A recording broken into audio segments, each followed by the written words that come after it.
Hello, peoples of the YouTube land. My name is Pen and Ink Gal, and I'm going to be introducing some of my ball pythons to you. This is my brand new rack from Sea Serpents. There's the sticker right there, hot box, rack system. I'll show you. This is my, whatchamacallit? This is my thermostat. This is the temperature I'm keeping them at. Very important, because this uses heat tape. Just gotta make sure you have one of those. Bowl of water. So let me just introduce you guys to my snakes real quick. Hopefully some of y'all watch this video. That would be nice if you did. Please hit subscribe because the channel's relatively new. This is the first time I've done a lot of drawing videos on my channel, but this is the first time I'm showing off my reptiles. So these are grow out bins for now. I just got these. I used to keep everybody in tanks like this, but I didn't really like that because the humidity, I had trouble keeping the humidity up and everybody was having a lot of stuck shed issues. The ambient temperature was also a little too cold. So let me show you. So this is a GHI female. I just got her. She doesn't have a name yet. She's a female. She's a possible yellow belly. I literally bought her like 4 days ago. I don't know what I'm going to call her yet. Comment below what we should call this beautiful girl. She's coming out to say hi. Oh. I was told by the breeder that this girl does need a bit of socialization, so I'm not surprised. She's also due to be for a feeding. I haven't fed her yet because, again, I just got her, and I found that ball pythons don't typically eat for a little while when you first get them. Like one of my snakes, I'll get to him in a second, but one of them didn't eat for literally a month until after I bought him. Others, like there's a baby orange dream in here. She ate the night I brought her home, so it really just depends on the individual. People have told me that ball pythons can be picky. I have yet to have a picky one. Who's in here? This is Stefano. This is my favorite ball python that I own. She's also was my very first ball python that I ever bought. She made me get comfortable with holding snakes, and she's just taught me a lot about owning snakes and stuff. She's my sweetest girl. She's also the most handleable and my best eater. She's a pastel special yellow belly. Going on down to the third drawer, we have Papillon. Papillon is my one and only male right now. And the reason he's called Papillon is because he has this beautiful butterfly shaped head stamp. He is a pastel fire het pied ball python. He's the one that didn't eat for a whole month when I first got him, because although he's not a bitey boy, he is rather nervous. I've noticed, like when I pick him up, he feels really tense in my hands. But he's never struck at me or anything. He kind of just like, Stefano, this girl will crawl around and she'll hang out with you. She'll say hi. She's fine. This guy kind of just sits in your hand and does nothing. Like he moves around a little bit, but not like Stefano. So he's definitely not as comfortable with people as Stefano is. Stefano is a great snake to handle. Let's see. Who's next? We have... Oh, this is Flutter. This is my normal female het pied. She's a good girl. Yes, she is. She's a beautiful, beautiful little normal girl. I bought her at the same expo I bought Stefano at, just at a later date. And she's my my second best eater after Stefano. She is awesome. She's never refused a meal. When I got her, the breeder said that she was only eating live mice, and I brought her home, and I tried feeding her frozen thawed rats, and she took it. Took it automatically. She had no issues transitioning from live to frozen thawed, which was awesome, because if you get a snake that only eats live, it's pretty annoying. Because then you have to go out and you have to constantly be finding live mice and rats to feed to your snakes, and it's not great because, for one thing, the mice and rats are kind of hard to keep alive.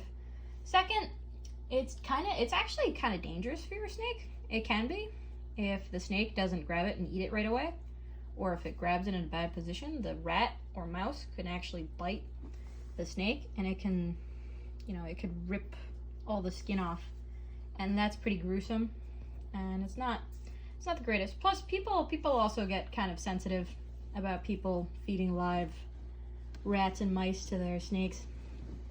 It's not good to show it on YouTube, I don't think, because people keep these as pets. People keep mice and rats as pets, and I think it's a little insensitive to do that, but some snakes just won't take frozen thawed, so, it is what it is.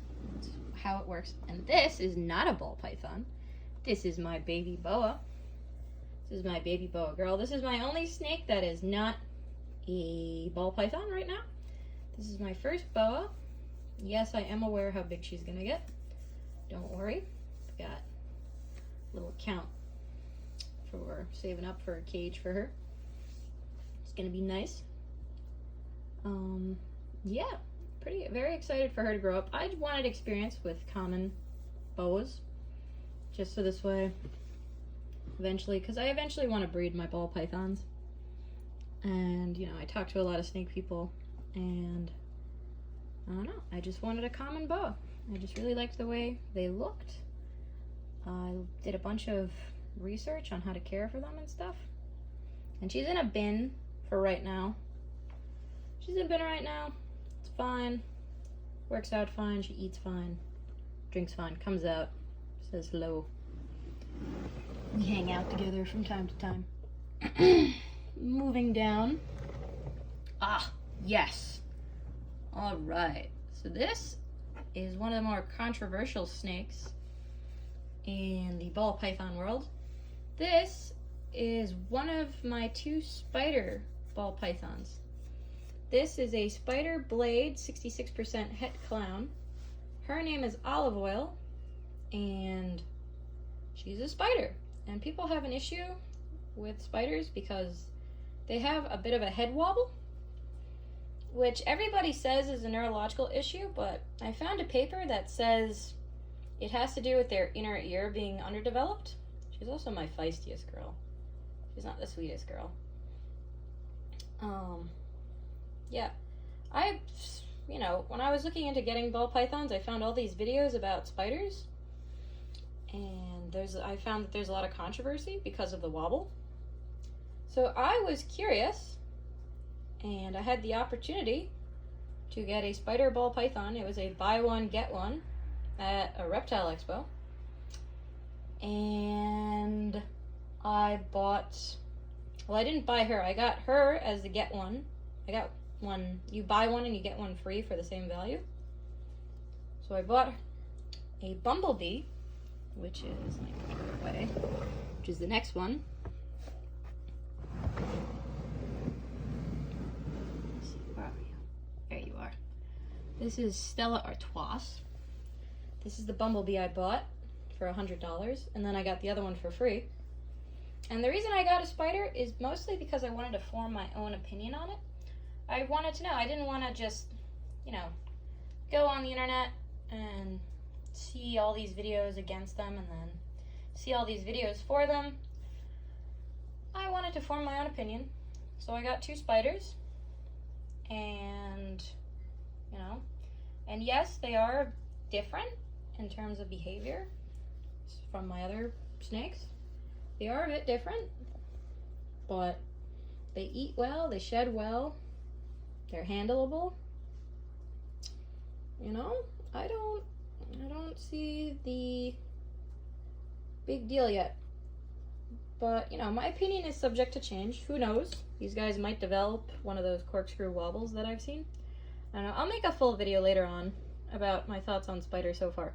I don't want to make it too soon because these guys are just babies. And I don't know, so I've heard that, you know, sometimes babies that start out with virtually no wobble, suddenly they get wobble all of a sudden. But that's something for you guys to do your own research on. I went as far as to buy some ball python spiders, some spider ball pythons, just so that I could form my own opinion. So my opinion right now is I do believe that there are some snakes out there with wobble, and it's not even just the spider. I'm learning it's also a hidden gene woma that has this wobble, and champagne ball python morphs that have this wobble. It's not just these guys, and they're not even the only snake that can suffer from this kind of condition. There's retics and there's carpet pythons that have, I think it's called a jungle morph, where they also have this wobble. Also, super cinnamons have issues too. So when you're starting out breeding ball pythons, just make sure that you look up all the morphs that you're interested in and make sure that you're aware of any genetic issues they might have. And yeah, I think it's good to form your own opinion on it by working with these animals rather than just going out and white knighting for one side or the other. But you know, it's just what it is. I think they're fine. I don't think they have any issues. They don't act stressed. They eat fine.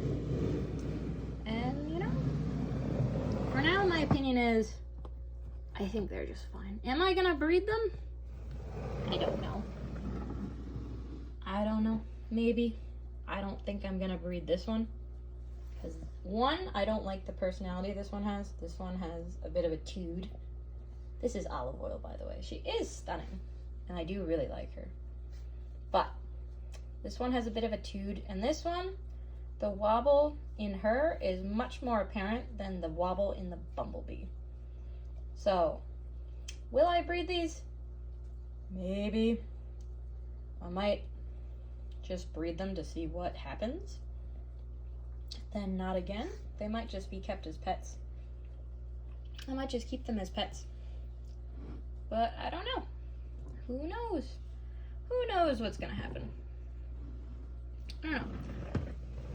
If they have like little to no wobble, maybe. If they develop a severe wobble, absolutely not. Obviously, we don't want to reproduce animals that, you know, have a hard time just living in captivity of all things, where, you know, they don't have to go out and hunt.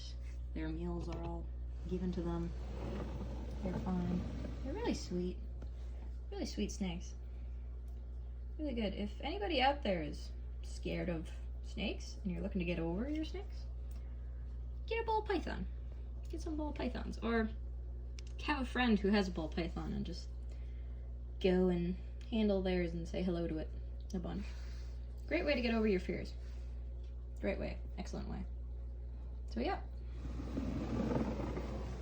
Another thing real quick. I bought a fire extinguisher, which I think is very important for anybody who's going to get a rack system. Get a fire extinguisher. There have been way too many stories of people who are just starting out with snakes, and they're getting going and everything's going well and they're doing good and their business is doing good and, you know, everything's working out great, and then out of nowhere a fire happens because something malfunctioned and they lose everything because they didn't have a fire extinguisher. So go get a fire extinguisher. It's only $25. You can go get them at Home Depot. Always have these on hand. What are you doing? I'm gonna feed you tonight.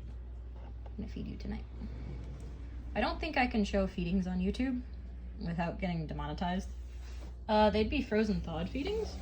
Obviously not live, because again, I think it's a little insensitive to feed live online, because people keep mice and rats as pets, and you know, we want to try not to upset people, and the algorithm inevitably will show them that, and I don't want to do that to people. I think that's a little mean. I know it's the circle of life and that's just how it goes, but you know, I think it's good to be a little sensitive towards people.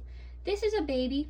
This is a baby ball python. I bought her at the expo. She was very, very inexpensive. So I put her in here so that I could monitor her a bit better. This is the reason everything is so bare bones with the paper towel, is because I used to use the aspen bedding, but I found that they get that in their mouth a lot, and that seems to upset them. Also, this is easier to determine, you know, I want to see when she poops and make sure that it's healthy. I don't see anything squirming around in it, you know, no worms or anything. Yeah, gotta hide on the cool side, hide on the hot side. Water dish, she's up against here so that, you know, I figured it feels like a little bit more, because it's a glass box, so I don't want her to feel so exposed. So I figure if it's against that and against that, and the wall is back there, this is like the only area that she can see traffic out of, you know, like foot traffic and stuff. It's not so busy in here, but she feels a little bit better. She did eat the night I brought her home, which was awesome, because she does look a little skinny, but she ate a mouse. She ate a frozen thawed mouse right away. Never took frozen thawed before, said the breeder. Came home, take frozen thawed. Yeah. That's what's going on. So I've got some fish tank stuff going on over here. I'm doing some water changes right now, which is why everything looks kind of like crap. There's some seahorses over there. Tank kind of looks not great right now, but don't worry, we're gonna fix that up. So yeah, this is a little introduction to what's some of the things that are going to be happening on the channel. Gonna do some more drawing, but yeah, this is what I do. Comment below any advice. Tell me if you have any snakes. Oh, don't forget. Oh, there's some isopods in there. Don't forget. Comment what you think we should name this beautiful little girl. Alright. Hopefully somebody watches this video. Hopefully y'all comment, because it's a new channel. It's kind of hard to get views when you're starting out, but it's okay. Let's try to build a little ball python community. You guys can tell me about your snakes, what you're feeding. You can tell me if you like my rack system or not. Alright, I hope you guys have a good day. And yeah, keep, what should my outro sentence be? Make sure to do good husbandry for your animals. There you go. Yeah. Alright, have a great day, y'all. Bye-bye.